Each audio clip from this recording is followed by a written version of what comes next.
L'homosexualité dans la communauté turque, c'est quelque chose qui est très très tabou. Je suis allé voir mon père, je lui ai dit que voilà, j'étais pas attiré par les femmes. Il y a eu un très long silence.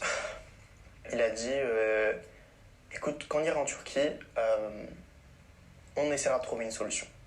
Je m'appelle Messoud et je suis fier d'être musulman et gay. Je suis né en Turquie. Ok. Bah après, je pense que son père l'a pas mal pris, hein. Ouais, je pense qu'il a pris assez bien le fait que son fils soit gay. Qui, à 4 ans, je suis né en France, donc je connaissais rien de la langue, rien du tout. Enfin, j'étais un turc entre guillemets normal. À côté de l'école, j'allais à l'école turque et en plus, j'allais aussi à la mosquée pour avoir des cours coraniques sur l'islam en général. Pendant l'adolescence, on me faisait beaucoup de remarques sur le fait que j'étais un petit peu efféminé. Avec l'école coranique, je me faisais un petit peu insulter et c'était les phrases. Ouais, tu vas aller en enfer, je sais même pas pourquoi tu viens. Est-ce que quand tu viens ici, t'as l'impression d'apprendre l'islam? Sous-entendu, j'ai pas ma place ici, quoi. Je me disais, mais oui, c'est vrai, en fait, ils ont raison, mais qu'est-ce que je fais ici? Est-ce que je suis pas hypocrite, en fait? Et pareil, à l'école turque, c'était la même chose. C'était un vrai turc, il est pas comme toi, etc., etc. Ça me mettait mal et j'étais vraiment en mode, est-ce que mon existence a vraiment un sens, en fait? Les Turcs, bon, ils voulaient pas forcément être amis avec moi. Les autres musulmans aussi. Donc j'étais vraiment un petit peu tout seul pour être honnête. Je me sentais très coupable parce que j'avais beau essayer de changer, j'y arrivais pas. Mon orientation elle ne changeait pas. Ça m'a aussi beaucoup éloigné de ma mère. J'étais vraiment dans un état anxiogène tellement haut que je voulais vraiment que personne ne le sache et que j'étais prêt à tout pour que personne ne le sache. Le cheminement pour mon acceptation, ça a pris beaucoup. C'est quelque chose qui a pris beaucoup de temps. Je sentais que intérieurement, c'était un petit peu en train de me détruire. Et au fur et à mesure de mes recherches, j'ai effectivement réalisé que beaucoup de choses qu'on m'avait dites, c'était avec très peu de pincettes et avec très peu de nuances en fait. Quand les gens me disaient oui, l'homosexualité est un péché et que donc j'allais aller en enfer, c'était quand même un sacré raccourci parce que déjà cette homosexualité, elle est vraiment définie dans le Coran par sa pratique. Donc si tu pratiques cette homosexualité, tu iras en enfer, mais jamais c'est dit si tu l'es, donc si tu ressens entre guillemets cette attirance envers la personne du même genre que toi, c'est ça qui va t'amener en enfer. Ça n'est jamais dit, ça parle réellement de l'acte et uniquement de l'acte. Et pour moi, c'est toutes ces nuances qui... Ah ok, ok, il fait bien nuancer la chose, hein, parce que moi, je savais pas en fait. Donc en fait, quand t'es musulman et homosexuel, en fait, l'homosexuel ne devient qu'un péché envers, par rapport à l'islam quand tu la pratiques. Mais si tu ressens des sentiments envers une personne du même sexe que toi, tu pêches pas en fait. C'est quand tu te mets à pratiquer que là ça devient un péché. Ok, pour les croyants bien sûr. qui m'ont fait comprendre que en fait, si c'était totalement compatible, il n'y avait pas une rivalité entre les deux en fait. Ça ne m'empêche pas d'être un bon musulman dans la vie. L'homosexualité dans la communauté turque, c'est quelque chose qui est très très tabou. Il fallait quand même que j'en parle à ma mère et que je fasse mon coming out pour pas que quelqu'un d'autre aille lui dire avant moi. Mais je pense que ses parents le savaient déjà bien avant même qu'il fasse un coming out. Bah, les parents ils savent, hein. Surtout, surtout la gestuelle qu'il a. Je pense que étant jeune, il avait la même gestuelle déjà. Je pense que les parents s'en doutaient, mais ne voulaient pas voir la réalité en face et n'osaient pas lui demander si il avait une attirance pour les hommes. Je pense que ses parents s'en doutaient, hein, avant même qu'il fasse un coming out. C'était le pire scénario envisageable. Et je voulais enfin être moi-même avec elle en fait. Je suis allé, j'ai dit bon écoute maman, faut que je te dise quelque chose. Voilà. Je suis pas attiré par les femmes. Elle m'a dit donc t'es attiré par les hommes. J'ai fait oui. Sur le coup, elle était pas très heureuse quoi. Comment tu vas faire avec la religion? Mais en fait, ça veut dire que t'es pas musulman en fait. C'est ce que t'es en train de me dire, qu'en fait t'es pas musulman. Et après, bon, elle ne m'a pas parlé pendant plusieurs mois. Pendant cette période où on ne s'est pas parlé, elle a essayé de revenir vers moi avec des solutions. Elle pensait que voilà, c'était quelque chose, c'était un problème physique, biologique. Donc il fallait que j'aille voir un urologue. Il fallait que je fasse des prises de sang pour voir si mes hormones ils étaient bien. Parce qu'elle pensait que c'était un problème hormonal, que j'avais pas assez de testostérone. Moi, Oh là là, elle se disait que c'était un problème d'hormones. C'est la première fois que j'entends ça.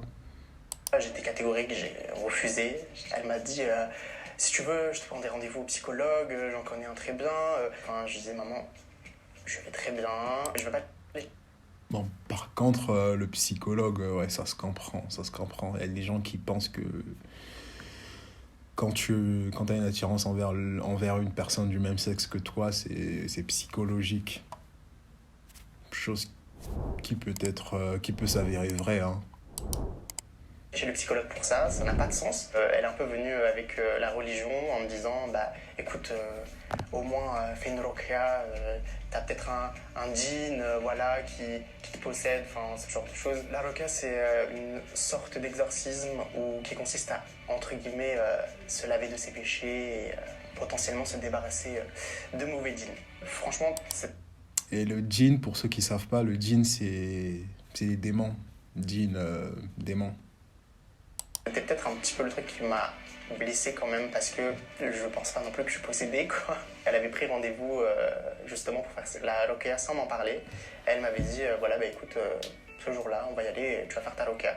Et Ah ouais, une séance d'exorcisme pour relever les démons en lui, les démons d'homosexualité.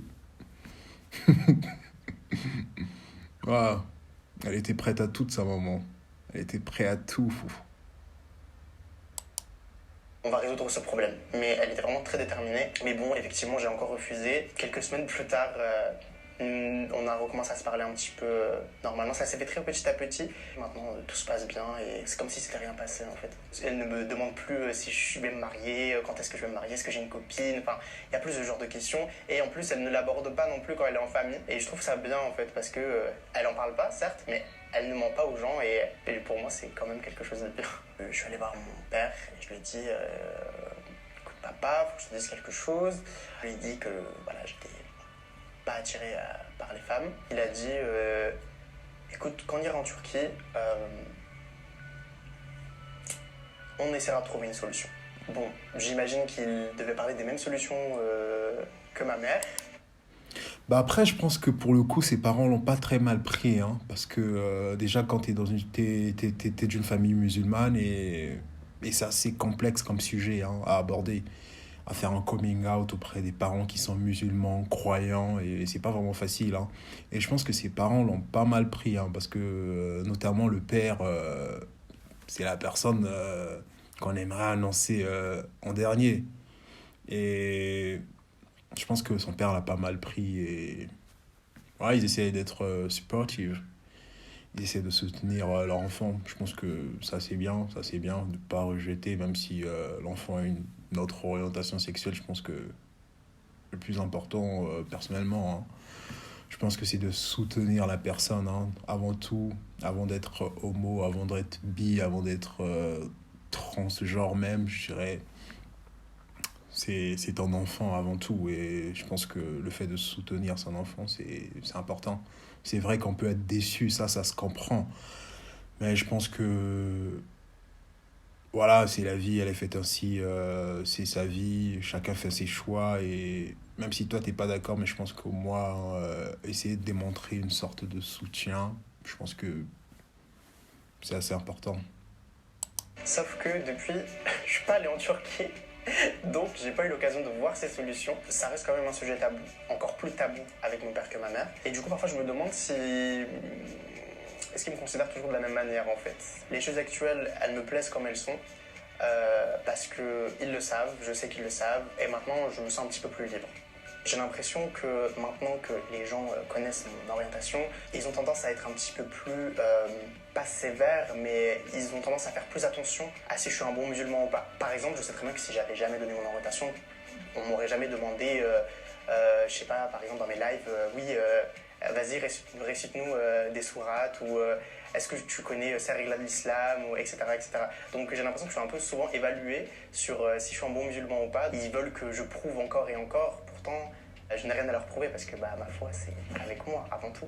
Je pense qu'on a effectivement plus de haine quand on est gay et musulman. D'une part parce qu'il y a l'homophobie. Et d'une autre part parce qu'il y a également l'islamophobie qui s'ajoute à ça. Mon espace commentaire est toujours un peu une guerre entre ces deux camps qui essayent de montrer que l'autre est mieux que l'autre. Et au final, t'as moi qui est entre les deux. Bon, je sais pas trop quoi faire. Déjà que mon appartenance à la religion musulmane, elle est remise en question.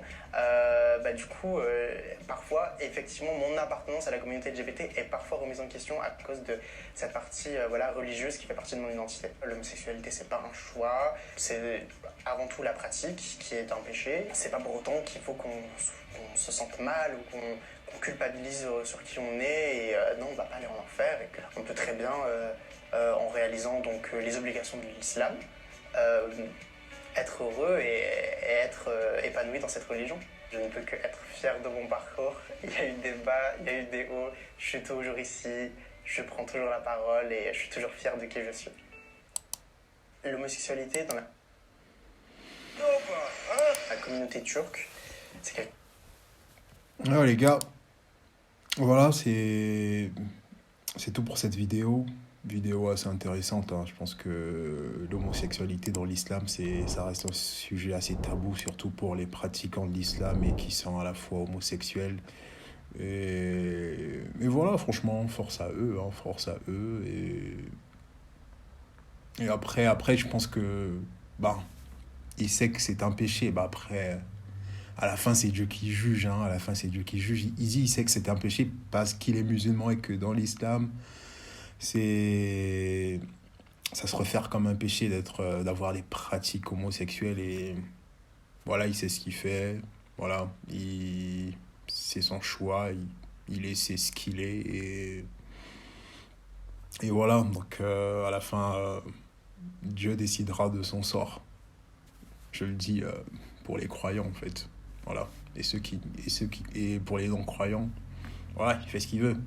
Bon les gars, c'est tout pour cette vidéo. Over and out.